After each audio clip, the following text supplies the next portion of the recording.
Cleveland Sports Show. And Jay, yesterday we heard some news. On top of Denzel Ward still being concussion protocol, Juan Thornhill didn't practice. Both of their statuses are up in the air for Sunday's game against what some would say, and I would say as well, is the best receiving core in football. Did anyone else get a pit in their stomach when they heard the Thornhill news? Yeah, that was a big deal, although Jason says he thinks he's going to play. That's just gut. Yeah, like, it's not right.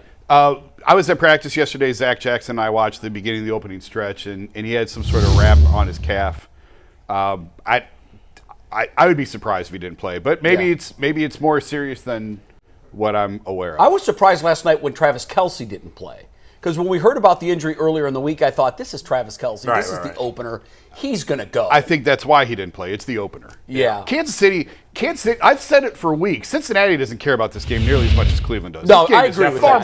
Well, look at the start Cincinnati got off to last year, and they still dug out of that hole. It's the same thing last night. What team did that game matter to more? The Chiefs or the Lions? Overreaction for people about the Chiefs yesterday was let's temper that. We're not hedging no bets on the Bengals. Y'all better come ready to play. Don't tell me it don't count. You get your butt. Of course it counts. It counts, G. But I think to Jason's point, just like the game we saw last night, it was clear. It was Detroit's Super Bowl. Yes. This is going to set the tone for what Dan Campbell hopes is their big turnaround. Yes. Kansas City, I don't care what anybody says. After you come off the high of playing in a Super Bowl or a Game 7 championship, and then you have a hangover offseason, that first game is one of the most difficult games to get up to of all time. Because your juxtaposition of that game is what you just came from. And it's the Lions. And it's the Lions. And by the way, that doesn't mean that the Chiefs didn't want to win. Of course.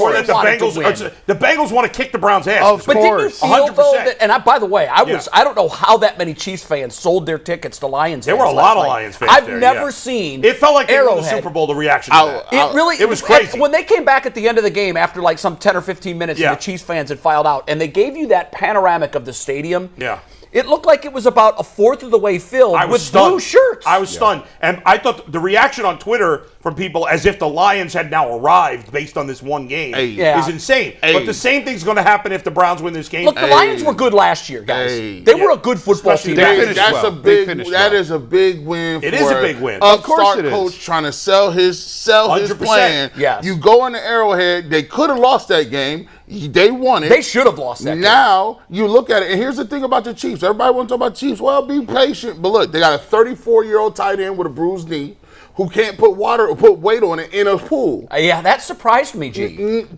When you get to be 34, you just don't turn around and stuff heal right. I didn't see much separation from these receivers. Average. Did they have any separation from receivers last year? No, but they had Kelce as the safety net. Yeah, but he'll be back next week. The running game. They hope he will. They hope he will. What about that left tackle? Listen, what a job by NBC, by the way, for pointing out all night long that this guy wasn't bending the rules. He was breaking the rules. It was crazy. And on the game's most pivotal play, they nailed him. They got him. They got him. And he was doing it the whole game. Listen, I give it to him. Listen, Aiden Hutchinson, he was relentless. They stuck to what they were doing, and they played zone. They didn't give up anything big, and to play the game, they get a pick six on the tip get back ball. to the Browns. Dan Campbell, by the way, real quick, is going to cost the Lions games. He made so many stupid decisions in that game. They got lucky. Well, Campbell deciding to go for it, where he did, when he did, he gave the Chiefs. I thought that was a good call. See, no, I disagree with that, Bull. Yeah. Now, it worked out. He was lucky that it worked out. I know you always go for it on fourth down. Go for it. Yeah. However, in that situation, you give Kansas City a short field. Now, they had the big drop on their very first play that puts them in field goal range. Then they have the big penalty. Yeah. So they did undo themselves. But Dan Campbell got lucky because he made a decision last night. Dan Campbell's not in the game that matters right now to us. We always do, but go ahead, Mike. It's back to Thornhill. Yeah. But you say he's going to play. When I first heard the news, I'm like, no, we can't be without him. Yeah. I'm getting word that Denzel Ward, the expectation is that Denzel Ward will be clear. He's going to be on the field. He's going to play. So I can't keep my earpiece in, but my mind is at ease with that for now, even though, Jason, I think it was you that brought it up last week. This is a situation that we need to keep one eye on 100%, all year 100%. for the rest of his career. Yeah. He's had a number of concussions at his size, and he plays a high collision position.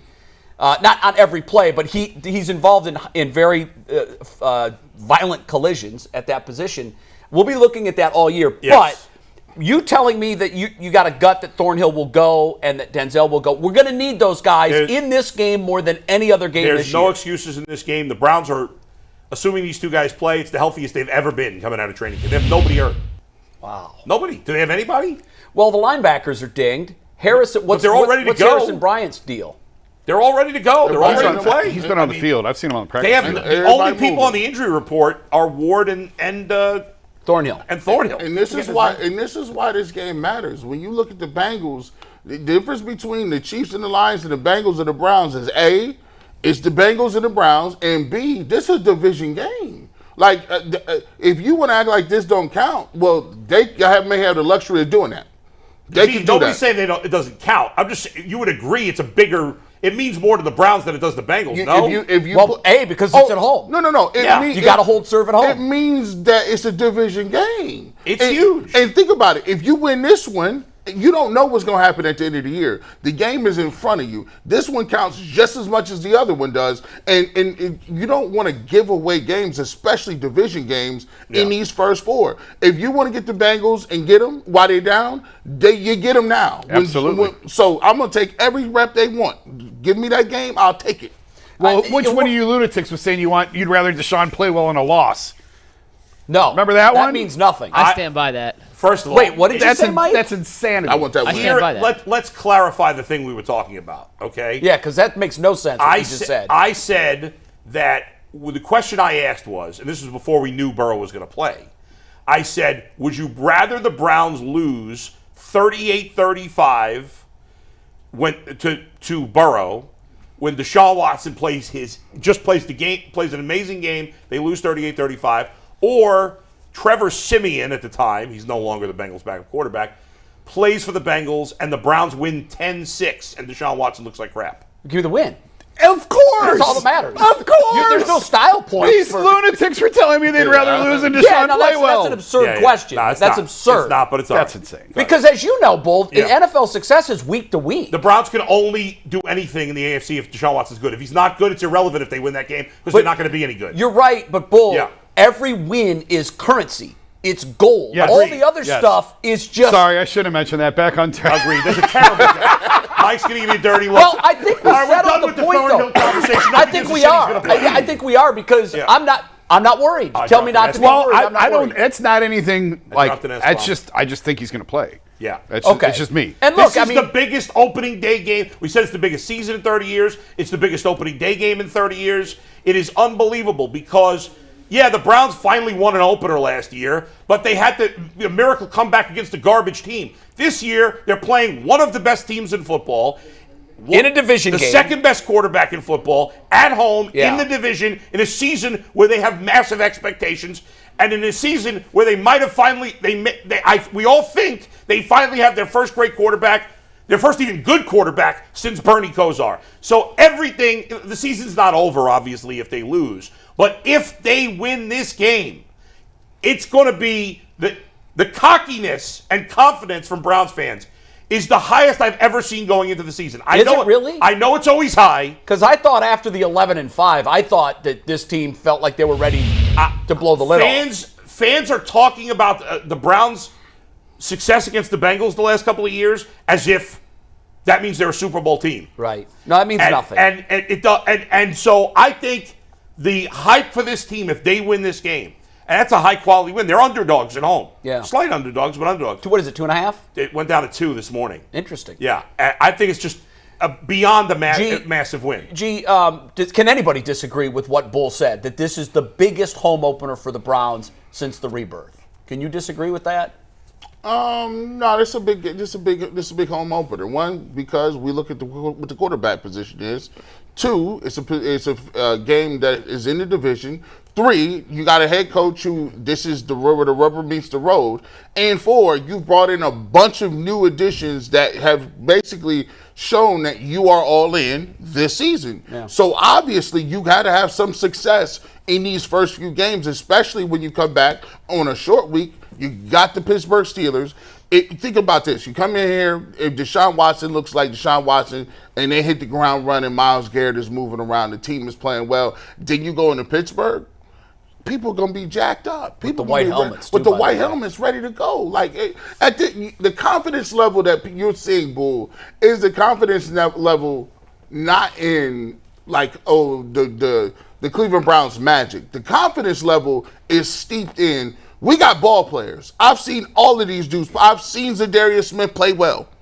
I've seen Dalvin Tomlinson play well. I've seen Juan Thornhill raise a Super Bowl trophy. So if I'm looking at the players and the pieces and parts, there should be no issues where they come out like a couple years ago and get boat raced in the infamous Tennessee Titans game. That's the game. That's the year I keep going back to. In importance, you're right. This is the most important opener since they came back, bar none. Yeah. In terms of fan excitement, I don't think it's the most because Yeah, I remember I don't either. 2019 coming off Baker's rookie year with Freddie Kitchens as the coach. They were lining up to get in the Muni lot the night before the game. I was out there. I went out there and wrote a story on the line of people and the excitement. I remember it well. Football is back. Oh my God, we finally have a quarterback. Everything is right in the world again. Cleveland, nothing can stop us now. Odell had a watch like this that was way more expensive in the game. Wearing it. Yeah, the Richard it was Mille one watch. distraction after another. Yeah. Freddie And was gone. The it was season unraveled. 13 penalties. It was an absolute Freddie. disaster. And the Three team gave picks. up. I was there that day. The We thing don't that coach disappointed me penalties. the most about that wasn't the fact that a team with less talent came into our house and kicked us in the mouth. It was that after we got kicked in the mouth, we laid over and stayed down. That was really hard to watch. Frederick Charles Kitchen, ladies and gentlemen. What an era. What an era. I don't know that I've ever seen. He's like the Johnny Manziel of coaches. His star burned hot and fast, and it was out in no time. He's at North Carolina now. I saw that. You saw that clip of him yesterday? I didn't even know I he was didn't at North either. Carolina. Head coach? No. He's just a position coach. But like you, I was like, wait, whatever happened to Freddie Kitchens? Yeah. That playbook he had for a half a year in 18. Boy, remember he was running a full house? He ran a full house back. People was like, we right. sold. Yeah. His offense looked great. That 18-year. Chubb and Hunt in the backfield together. Listen. The good old days. Hunt, non-rostered, right? Still. Yeah. Yeah. That's a surprise to me. Dang. That is a surprise. For all to the me. people screaming that Kareem Hunt didn't get Well, enough don't carries throw last dirt on year. him yet. I'm just saying, he can't even get a job. Now, Because, supposedly, allegedly, he's got 4 offers Yes. that he's deciding between. Just might want to let you know here, the season starts in it's 50 odd. hours. It's odd. Like, if he had 4 offers, you'd think he'd be on a team. It must have been bad money and not Bad much money's guarantee of better than time. no money. Playing Listen, time, I don't know. I'd take a 1-year prove-it bad deal Yeah. before I'd sit on the couch and get heavy. That's exactly It's right. stupid. Yeah, it makes no sense. And by Leonard the way, Fournette doesn't have a job Which either. makes me wonder if he really does have. by the 4 way, offers. how many games too. did the Bengals win last year? Lose last year. Lose. Well, they were 12-4, weren't they? They only had 17 they had games. 16 games. Oh, that's The right. Bills That's game, Yeah, right. 12-4, right. They lost 4 games last year. Yeah. You can't tell me over in that other locker room they're thinking like, look, we need to get off to a good start because Kansas City is already down 1-0. Dude, all I'm saying, of course they want to get, good Yes. start. You don't think they're sick of hearing about how the only team they can't beat is the Browns? Of course they want to win. What I'm saying is from a fan's perspective. If you're a Bengals fan and the Bengals lose to the Browns, you're not panicking about the season. No. If you're a Browns fan and they lose to the Bengals, there's going to be somewhat of a here we go It again. does depend how they lose. Right, Yeah, sure. yeah. You know, if That's they true. lose, like you said, 38-35, Yeah. Watson balls out. Yeah.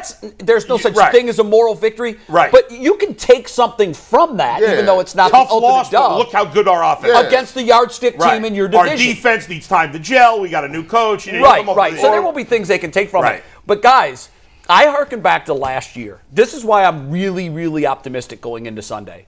I watched essentially these same 2 teams with Jacoby Brissett at quarterback on Halloween night boat race this team. I mean, it wasn't a fluke. Every time the Browns got the ball, they marched it right down the field. The Bengals were inept. They couldn't do anything. It wasn't a close game. It was a tail kicking. And I don't know what it is about Kevin Stefanski against the Bengals. Right. But the he Bengals seems won the to have second their- matchup I know they with did. Watson. I understand that. But the Browns in the last 2 years, because obviously I watch every Browns game and I watch every Bengals game, the Browns have played better football against the Bengals than anybody. I and agree. It's not close. The only time the Bengals have been blown out in the last 2 years has been by the Browns. That's right. That's it. That is exactly Baker had right. his best games against Didn't Case Keenum beat the Bengals? Yes. Yes. Yeah. I mean, it's And like I think that was a game- Dearness, if you look it up, we're 4-1 against Joe Burrow. I think right. it's with Yeah. 3 different quarterbacks have wins Yeah. against him. So I think this is the Stefanski thing. I don't know how he seems to have their number. These things just happen sometimes. Sometimes it just happens. You Yeah. can't explain it. There are matchups too sometimes that just favor one team over the other. There's no question. Well, there is some question. The Bengals, I think everybody here would agree, and most everybody that covers the league would agree, have the better team. Yes. But the Until sum of the proven parts otherwise, yeah. somehow for the Browns always seems to come out well, on their end. I think a huge part of that has been 2 players, Myles Garrett and Denzel Ward. They have played like their absolute best football against the Bengals. Denzel Ward had has made a big six play every early, game. a couple years ago. Yes, that was a huge play because the Browns had scored, and then the Bengals were marching the ball right down the field. Right on they were first and goal. Yes, and then Myles Garrett, I think we had the stat, has 9 sacks. Right, Mike? What's the stat? Myles Garrett against the Bengals. Wow. He has 9 sacks in 5 games. And Yeah, 30 like he's pressures. averaging almost 2 sacks per game. Now, what's interesting, what I think the Browns Their should line's do, better though this year. it Cincinnati is because you got Orlando Smith Jr. at left tackle. Right. Browns. What I would do if I'm the Browns is I'm playing Myles Garrett has killed Jonah Williams, Right. who's been the Bengals left And tackle. he's now the now right he's the tackle. right tackle. So you'd switch him. I'd put Myles Garrett on him because he's killed Myles Garrett has killed Jonah Williams, Yeah. destroyed him. And even though Myles Garrett could beat anybody, but obviously Orlando Brown is a lot better than Jonah but Williams. what does it signal? I don't like that idea though of running from the dog versus dog matchup. I hear you. I just you know what? Yeah. They're better at left tackle, but Garrett's still better. Yeah, of course he is. But it's also, I mean, they move Miles around all the time. Yeah. So not he's- every play. You don't not do it every play. Yeah, but yeah. they move. I mean, that was Jadeveon Clowney's big complaint last year, right? Right. That they were giving Miles more Yeah. favorable matchups. So it's going to happen. He's going to be. They're going to move him around. Yeah. They're not going to leave him on one side. All right. It was on here to talk about whether or not this was the last game you want to see Thornhill and Denzel Ward Yeah, miss. I think we all agree with I think that. we agree Yeah. they're going to play, and I think it's pretty much you don't want them out I feel against more a team confident- that has 3 really good receivers. I feel Right. more confident Denzel's going to play than Wine, just for the record. Yeah, I think I do too. I mean, I've heard from guys that Denzel Yeah. looks like he's a go. He's You're bouncing telling me around your the- gut tells you Thornhill will play. Who I Who trust you. starts in front of Thornhill? I mean, if Rodney Thornhill McLeod can't- playing. Yeah. That's yeah, what that's you true. just got He's a Rodney veteran McLeod guy. for. He's a veteran. I think Ward would be as much as I like Thornhill. I think Ward would be a bigger loss Oh, in this game 100%. than Thornhill. For sure. There's no doubt. All right, before we do our Browns and Bengals X factors, offense and defense, let's Yeah. get a quick read from Mike. Yeah, after the